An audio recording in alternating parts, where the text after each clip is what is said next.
ఓం శ్రీ సాయినాథాయ నమః. శ్రీ సాయి సచ్చరిత్రము 23వ అధ్యాయము. ప్రస్తావన. యోగము. ఉల్లిపాయ. పాము కాటు నుండి శామాను కాపాడుట. కలరా రోగము. గురుభక్తిని పరీక్షించుట. ప్రస్తావన. నిజముగా నీ జీవుడు త్రిగుణములకు అనగా సత్వ, రజ, స్తమో గుణముల అతీతుడు కాని మాయచే కప్పబడి వాని నైజమగు సచ్చిదానందమును మరుచుచు తాను శరీరమే అనుకొనుచు అట్టి భావనతో తానే చేయువాడు అనుభవించువాడు అని అనుకొనుచు లెక్కలేని బాధలలో చిక్కుకొనుచు విముక్తిని గాంచలేకున్నాడు. విమోచనమునకు మార్గమొక్కటే కలదు. అది గురుని పాదములయందు ప్రేమమయమగు భక్తి. గొప్ప నటుడగు సాయి తన భక్తులను వినోదింపజేసి వారిని తమ నైజములోనికి మార్చెను. ఇంతకు పూర్వము చెప్పిన కారణములచే మేము సాయిని భగవంతుని అవతారముగా నెన్నుచున్నాము. కానీ వారెప్పుడు తాము భగవంతుని సేవకుడనని చెప్పేడివారు. వారు అవతార పురుషులైనప్పటికీ ఇతరులు సంతృప్తికరముగా ఎట్లు ప్రవర్తింపవలెనో చూపుచుండేడివారు. ఆయా వర్ణాశ్రములకు విధింపబడిన కర్మలనెట్లు నెరవేర్చవలెనో తెలిపేడివారు. ఇతరులతో ఏ విషయములోనూ పోటీ పడేడివారు కారు. తన కొరకేమైనా చేయుమని ఇతరులను కోరేడివారు కారు. సమస్త చేతనాచేతనములందు భగవంతుని చూడగలిగిన బాబాకు వినయశీలమే ఉచితము గదా. ఎవరిని నిరాదరించుటకు గాని అవమానించు గాని వారెరుగరు. సమస్త జీవులలో వారు నారాయణుని గాంచుచుండేది వారు. నేను భగవంతుడను అని వారెన్నడూ అనలేదు. భగవంతుని విధేయ సేవకుడనని వారు చెప్పేవారు. భగవంతుని ఎల్లప్పుడూ తలుచువారు. ఎల్లప్పుడూ అల్లా మాలిక్ అనగా భగవంతుడే సర్వాధికారి అని అనుచుండేది వారు. మేమితర యోగులను ఎరుగము. వారెట్లు ప్రవర్తింతురో, ఏమి చేసెదరో, ఎట్లు తినెదరో తెలియదు. భగవత్ కటాక్షముచే అవతరించి అజ్ఞానులను బద్ధ జీవులకు విమోచనము కలుగజేసెదరని మాత్రమే ఎరుగుదుము. మన పుణ్యమేదైనా ఉన్నచో మహాత్ముల కథలను లీలలను వినుటకు కుతూహూలము కలుగును. లేనిచో అట్లు జరగదు. ఇక ఈ అధ్యాయములోని ముఖ్య కథలను చూచెదము. యోగము. ఉల్లిపాయ.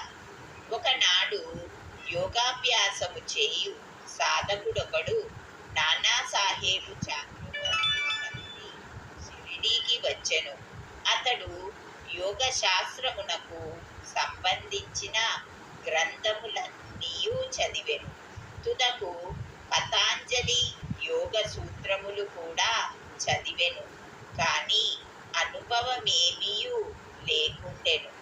అతడు మనస్సును కేంద్రీకరించి సమాధి స్థితిలో కొంచెము సేపైనా ఉండలేకుండెను.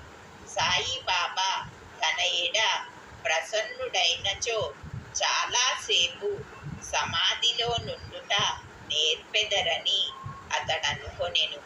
ఈ లక్ష్యముతో అతడు షిరిడీకి వచ్చెను.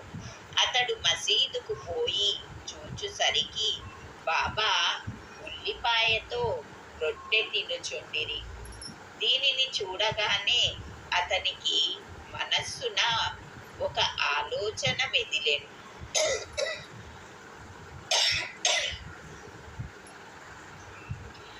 రుచిలేని రొట్టెను పచ్చి ఉల్లిపాయతో తినువాడు నా కష్టములనెట్లు తీర్చగలడు, నన్నెట్లు ఉద్ధరించగలడు?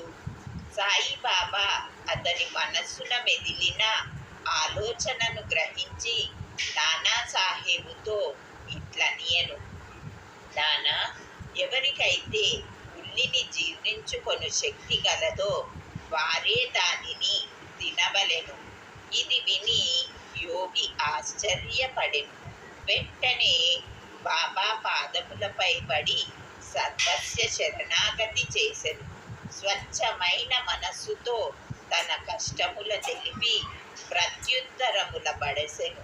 ఇట్లు సంతృప్తి చెంది ఆనందించువాడై బాబా మోదీ ప్రసాదముతో ఆశీర్వచనములతో షిరిడీ విడిచెను.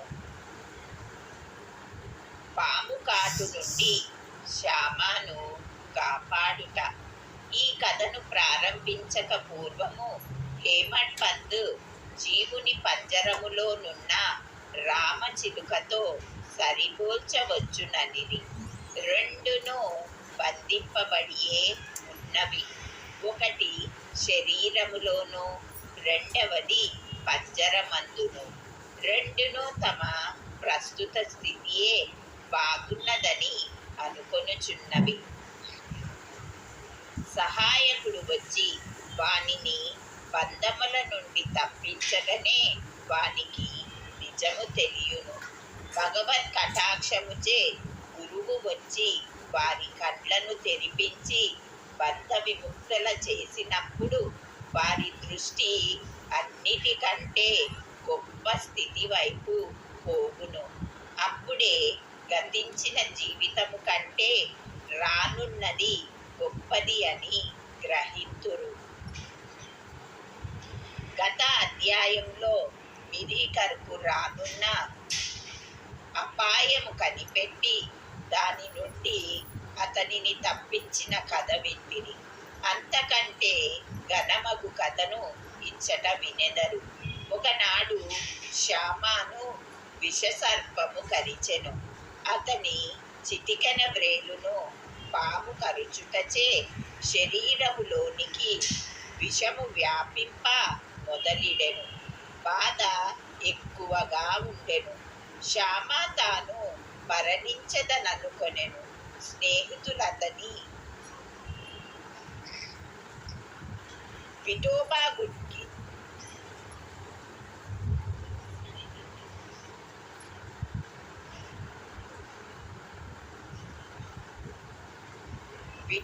గుడికి తీసుకొని పోవా నిశ్చయించిరి.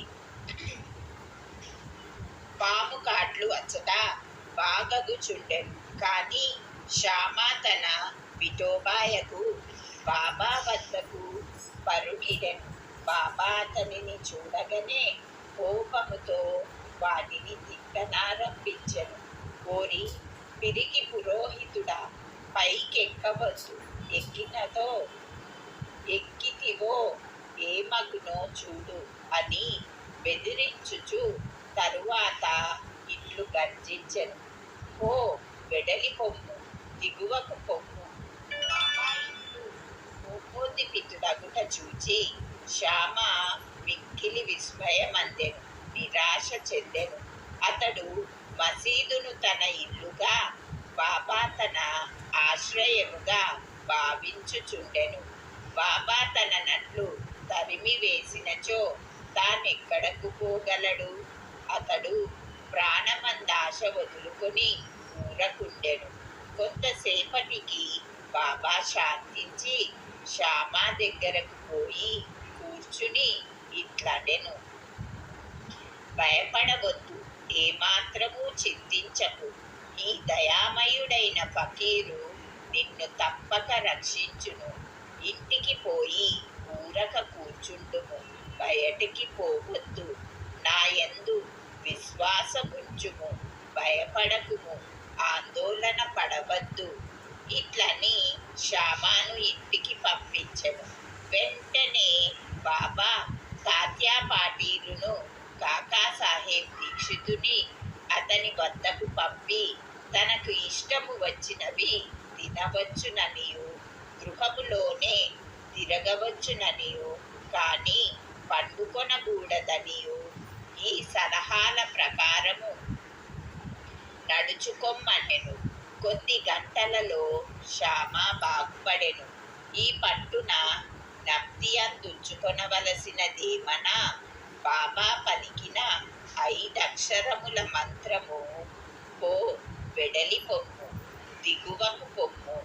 శ్యామను ఉద్దేశించినది గాక విషమును ఆజ్ఞాపించిన మాటలు. ఆ విషము పైకి ఎక్కరాదనియు అది శరీరమంతటా వ్యాపించరాదనియు బాబా ఆజ్ఞాపించిరి. మంత్రములలో ఆరితేరిన తక్కిన వారి వలె వారే మంత్రము ఉపయోగించనవసరము లేకుండెను. మంత్ర బియ్యము కాని తీర్థము కాని ఉపయోగించనవసరము లేకుండానే మంత్ర బియ్యము లేకుండెను. శ్యామ జీవితమును రక్షించుటలో వారి పలుకులే అత్యంత శక్తివంతములైనవి. ఎవరైనా ఈ కథ గాని ఇంకా ఇతర కథలు గాని వినినచో బాబా పాదముల యందు స్థిరమైన నమ్మకము కలుగును. మాయయను మహాసముద్రమును దాటుటకు బాబా పాదములను హృదయములో ధ్యానించవలెను. కలరా రోగం. ఒకప్పుడు షిరిడీలో కలరా భయంకరముగా చెలరేగుచుండెను. గ్రామవాసులు మిక్కిలి భయపడిరి. వారితరులతో రాకపోకలు మానిరి. గ్రామములో పంచాయతీ వారు సభ చేసి 2 అత్యవసరమైన నియమములు చేసి కలరా నిర్మూలించ ప్రయత్నించిరి. అవి ఏవనా మొదటిది కట్టెల బండ్లను గ్రామములోనికి రానీయకూడదు. రెండవది మేకను గ్రామములో కోయరాదు. ఎవరైనా వీనిని ధిక్కరించినచో వారికి జరిమానా వేయవలెనని తీర్మానించిరి. బాబాకిదంతయు వట్టి చాదస్తమని తెలియును కాబట్టి బాబా ఆ చట్టములను లక్ష్య పెట్టలేదు. ఆ సమయములో కట్టెల బండి ఒకటి ఊరిలోనికి ప్రవేశించుచుండెను. ఊరిలో కట్టెలకు కరువున్నదని అందరికీ తెలియును. అయినప్పటికీ కట్టెల బండిని తరిమివేయుటకు ప్రయత్నించుచుండిరి.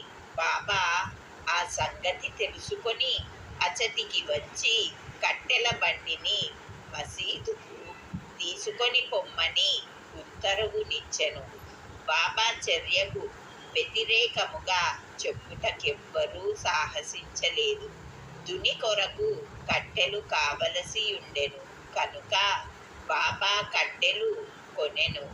నిత్యాగ్నిహోత్రి వలె బాబా తన జీవితమంతయు దునిని వెలిగించియే ఉంచెను. అందులకై వారికి కట్టెలవసరము గనుక వాటిని నిలువ చేయువారు. బాబా గృహము అనగా మసీదు ఎప్పుడూ తెరిచి ఉండేటిది. ఎవరైనా పోవచ్చును. దానికి తాళము గాని చెవి లేదు.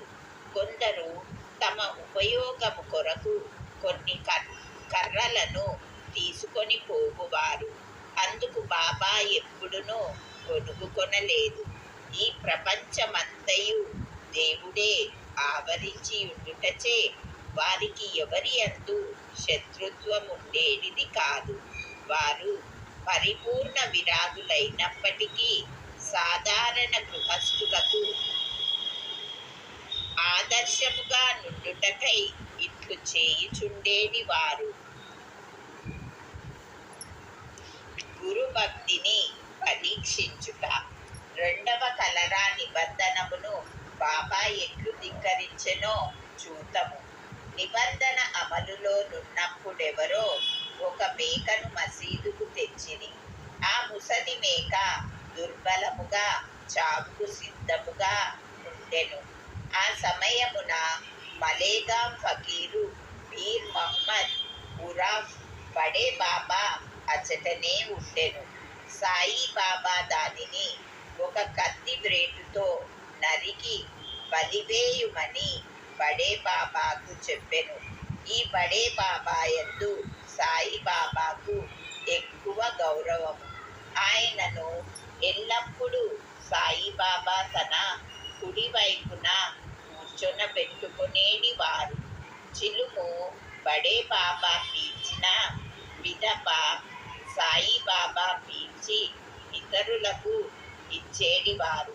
మధ్యాహ్న భోజన సమయమందు సాయిబాబా సాదరముగా బడే బాబాను పిలిచి ఎడమ ప్రక్కన కూర్చుండబెట్టుకొనిన పిమ్మట భోజనము ప్రారంభించువారు. దక్షిణ రూపముగా వసూలైన పైకము నుంచి ఆయనకు దినమొక్కింటికి 50 రూపాయలు సాయిబాబా ఇచ్చుచుండేడివారు. బడే బాబా పోవునప్పుడు 100 అడుగుల వరకు సాయిబాబా వెంబడించువారు.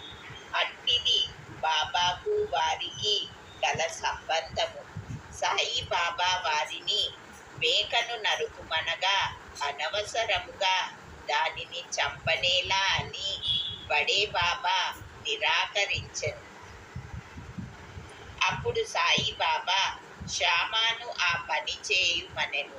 అతడు రాధాకృష్ణమాయి వద్దకు పోయి కత్తిని తెచ్చి బాబా ముందు పెట్టెను. ఎందులకు కత్తి తెప్పించిరో తెలుసుకొనిన పిమ్మట రాధాకృష్ణమాయి దానిని తిరిగి తెప్పించుకొనెను. ఇంకొక కత్తి తెచ్చుటకు శ్యామ పోయెను. కానీ వాడా నుండి త్వరగా రాలేదు.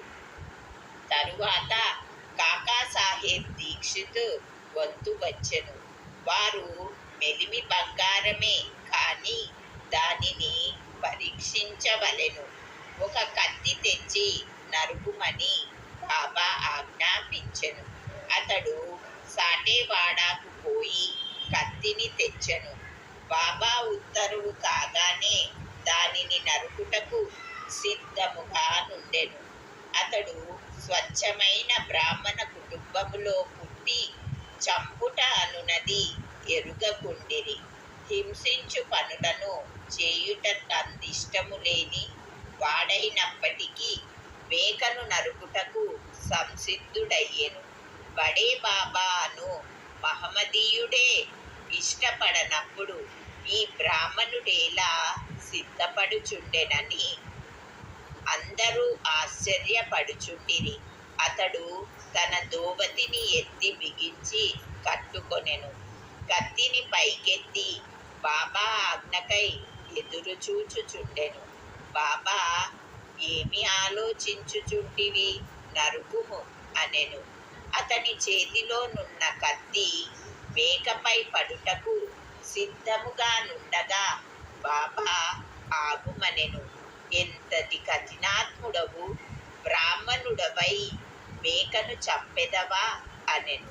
బాబా ఆజ్ఞానుసారము దీక్షిత్ కత్తిని క్రింద పెట్టి బాబాతో ఇట్లనియే, నీ అమృతము వంటి పలుకే మాకు చట్టము.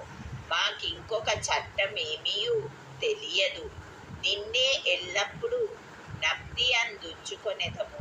మీ రూపమును ధ్యానించుచు రాత్రింబవళ్ళు నీ ఆజ్ఞలు పాటింతుము. అది ఉచితమా కాదా అనునది మాకు తెలియదు. దానిని మేము విచారించము. అది సరి అయినదా కాదా అని వాదించము, తర్కించము. గురువు ఆజ్ఞ అక్షరాలా పాటించుటయే మా విధి, మా ధర్మము. బాబా తామే మేకను చంపి బలివేసెదనని చెప్పిరి. మేకను సతియా అను చోట చంపుటకు నిశ్చయించిరి. ఇది ఫకీరులు కూర్చొని స్థలము. అచటికి దానిని తీసుకొని పోవునప్పుడు మార్గ మధ్యమున అది ప్రాణములు విడిచెను. శిష్యులెన్ని రకములో చెప్పుచు ఈ అధ్యాయమును హేమంత్ పంతు ముగించుచున్నారు. శిష్యులు 3 రకములు. మొదటిది ఉత్తములు, రెండవది మధ్యములు, మూడవది సాధారణులు. గురువులకేమి కావలెనో గుర్తించి వెంటనే వారాజ్ఞాపించక పూర్వమే దానిని నెరవేర్చువారు ఉత్తమ శిష్యులు. గురుని ఆజ్ఞానుసారము ఆలసింపక అక్షరాలా నెరవేర్చువారు మధ్యములు. మూడవ రకము వారు అడుగడుగునకు తప్పులు చేయుచు గురుని ఆజ్ఞను వాయిదా వేసెదరు. శిష్యులకు దృఢమైన నమ్మకముండవలెను. తోడుగా బుద్ధి, కుశలత, ఓరిమి ఉన్నచో అట్టి వారికి ఆధ్యాత్మిక పరమావధి దూరము కాదు. ఉచ్ఛ్వాస నిశ్వాసములను బంధించుట గాని, హఠయోగము కాని ఇతర కఠినమైన సాధనలన్నీయు అనవసరము. పైన చెప్పిన గుణములను అలవరించుకొన్నచో వారు ఉత్తరోత్తరోపదేశములతో అరుగుదురు. అప్పుడు గురువు తటస్థించి జీవిత పరమావధిని పొందుటకై ఆధ్యాత్మిక మార్గమున నడిపింతురు. వచ్చే అధ్యాయములో బాబా యొక్క హాస్యము, చమత్కారముల గూర్చి చెప్పుకొందము. 23వ అధ్యాయము సంపూర్ణము. సద్గురు శ్రీ సాయినాథార్పణమస్తు. శుభం భవతు.